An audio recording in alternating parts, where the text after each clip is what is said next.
Facebook live আহিলে আপোনাৰ কি ছেটিং কৰিব লাগে আপোনাক মই দেখাই দি আছোঁ। এইটো চাওক, আপোনালোকে এইটো প্ৰফাইল মোৰ, আপোনাৰ এই লাইভত ক্লিক কৰিব। ক্লিক কৰাৰ পিছত চাওক, এইটো ফ্লাছ, এইটো হৈছে লাইট, ফ্লাছ লাইট, এইটো আপ ডাউন লাইট জ্বলিব, ঠিক আছে। এইটো হৈছে মিউট মাইক, এইটো মাইকটো চাওক অফ অন, এইটো আপোনাক এইটো অন ৰাখিব লাগিব। যদি আপোনাৰ পোহৰ যদি কম হয় আপোনাক এইটো অন ৰাখিব, এইটো ফ্লাছটো, ঠিক আছে। বৰ্তমান অফে থাক।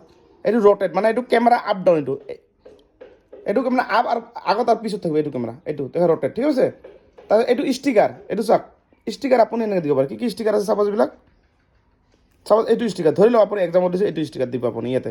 এইটো ষ্টিকাৰ আপুনি কেনেকৈ য'ত ইচ্ছা তাতে দিব পাৰে, আপুনি এনেকৈ মন যায় ইয়াত দিব। দি কিনে আপুনি ছেভ কৰিব, চাওক এইটো ছেভ কৰিব। ছেভ কৰি কিনে আপোনাৰ শ্ব' নাও ইয়াত আছে না, এইটো ক্লিক কৰিব লাগিব। শ্ব' নাকিলে এইটো শ্ব' নাও থাকিল, বুজি পালে। তাৰপাছত এই যে আপুনি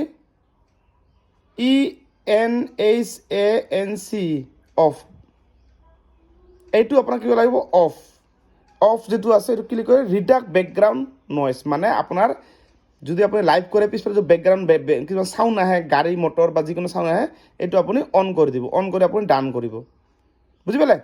তাৰ আপুনি এইটো দেখিব টেক্সটো আপুনি ইয়াতে যিকোনো হাই হেল্ল' আপুনি যেনেকৈ মন যায় এইটো দেখিব। হাই দিন চাপ'জ, হাই দিনে আপুনি এইটো ডান কৰি দিব। ডান কৰাৰ পাছত এইটো চাওক, এইটো এনেকৈ আপুনি য'ত ৰাখিব মন যায় আপুনি তাতে ৰাখিব। এনেকৈ আপুনি যি লিখিয়ে এইটো আপুনি য'ত আনিব পাৰে, ইফালে এইটো আনি কিনে দিব। দি কিনে আপুনি ছেভ কৰিব, এইটো ছেভ কৰি আৰু ইয়াতে লিখিব শ্ব' নাও ক্লিক কৰিব, বাছ হৈ কৰিব, ঠিক আছে। তাৰপাছত আপোনালোকে এইটো চাওক, এইটো যাব তলতটো, এইটো চাওক, এইটো আঙুলটো দেখা পাইছে মই, এইটো তলত এই ডট তিনিটা ইয়াত ক্লিক কৰিব। ইয়াত ক্লিক কৰাৰ পাছত ইয়াত আৰু কিছুমান ছেটিং আছে, চাই লওক। ইয়াত চাওক ষ্টাৰ, যদি আপোনাৰ ষ্টাৰ আছে আপুনি টান এইটো অন কৰিব, মানে এইটো আৰ্ণ ষ্টাৰ, এইটো এনেকৈ ক্লিক কৰিব। ক্লিক কৰিলে এইটো এনেকুৱা হৈ গ'ল, অন হৈ গ'ল, ঠিক আছে। তাৰপাছত আপোনালোকৰ এই চাওক তলত যাব, এইবিলাক একো নালাগে, ঠিক আছে। তলত গৈ কিনে এইটো চাওক এডভান্স ছেটিংছ, ইয়াত ক্লিক কৰিব। এই চাওক advance settings allow viewers to review, ইয়াত আপুনি ক্লিক কৰিব। এইটো অন কৰিব, ডান কৰিব, ঠিক আছে। তাৰপাছত আপুনি যাব এইটো কমেণ্টছত গৈ এইটো আছে নহয়,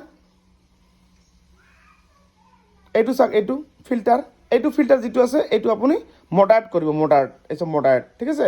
এইটো মডাৰেট মানে আপোনাক কিন্তু কোনোবা মানুহ বেয়া কমেণ্ট কৰে, আৰু মই মডাৰেটৰ ওপৰত মই ভিডিঅ' বনাইছোঁ, সেই মডাৰেটৰ ভিতৰত যিবিলাক বস্তু, সেই যে কিছুমান BAL বা বেয়া শব্দ আছে, এইবিলাক লিখিলে এইটো যেতিয়া অন কৰিবা, অন কৰি ডান কৰি, তেতিয়া সেই শব্দবিলাক ইয়াত দিব নোৱাৰিব, মানে KUR, বুজি পাইছে। মই শব্দটো মই নক'লোঁ, ফাল্টু চাব, উদাহৰণ দিওঁ, ফাল্টু FALTU, ফাল্টু, এনেকুৱা ধৰণৰ শব্দ, মানে এইটো অন ৰাখিলে, এইটো অন, এই মডাৰেশ্যনটো, এইটো যিটো মই ক'লোঁ আগতো, এইটো তাৰপিছত তলতো নালাগে, ঠিক আছে। এইবিলাক চব কৰি তাৰপিছত চবখিনি কৰাৰ পিছত আপোনাৰ এইটো আছে নহয়, টেপ টু এড এ ডিছক্ৰিপশ্যন, ইয়াত যাব। ইয়াত গৈ আপোনালোকে ইয়াতে কি কৰিব, ইয়াতে এটা আপুনি টাইটেল যা, আপুনি কি ধৰণৰ লাইভ কৰিব, আপুনি কেনেকুৱা ধৰণৰ লাইভ কৰিব, সেই ওপৰত টপিকছ দিব লাগিব। চাপ'জ ক'ত আপুনি ফুৰিবলৈ গৈ আছে, ধৰি লওক আৰু কি এক্সাম্পল দিছোঁ, বঙাইগাঁও গৈ আছোঁ, চাপ'জ তেতিয়া আপুনি বঙাইগাঁও লিখিব। চাপ'জ ইয়াতে বঙাইগাঁও লিখি দিব, বঙাইগাঁও গৈ আছোঁ, বুজি পালে। মই এনেই এক্সাম্পল দিলোঁ, দি কিনে আপুনি কি কৰিব, লিখি কিনে আপুনি ডান কৰি দিব, ঠিক আছে। তাৰপাছত আৰু টাচ কৰি কিনে এইটো ফিলিং আছে ন, ফিলিংটো টাচ কৰিব। ফিলিংটো টাচ কৰি কিনে আপুনি কি কৰিব, এই যে হেপী, আপুনি এনেকুৱা এটা লৈ ল'ব, এইটো এনেকুৱা লৈ কিনে এইটো ডান কৰিব, ডান। এইখিনি চব শেষ হোৱাৰ পিছত আপুনি এতিয়া এই গ' লাইভটো টিপাল, কাৰণ এইটো গ' লাইভ টাচ কৰাৰ লগে লগে লাইভ পঢ়া 2 ছেকেণ্ড 3 ছেকেণ্ডৰ ভিতৰত লাইভ আহি যাব, মানে তেতিয়া আপোনাক যিবিলাক কমেণ্ট কৰিব, আপোনাক ৰিপ্লাই কৰিব লাগিব, বুজি পালে। লাইভটো কেনেকৈ কৰে, এনেকৈ আপোনালোকক লাইভ কৰিব লাগিব। আৰু মই এনেকুৱা ধৰণৰ ইনফৰ্মেটিভ ভিডিঅ' মই বনাই থাকোঁ, আৰু সকলোৱে ভিডিঅ'টো শ্বেয়াৰ কৰি নিজৰ প্ৰফাইল ৰাখি দিব, কাৰণ কিয় এই ভিডিঅ'টো আপুনি যদি স্কিপ কৰে আপুনি পিছত বিচাৰি নাপাব পাৰে। গতিকে আপুনি যিসকলে নতুনকৈ আহিছে আপোনালোকে ফ'ল' কৰিব আৰু ভিডিঅ'টো শ্বেয়াৰ কৰি নিজৰ প্ৰফাইল ৰাখি থৈ দিব।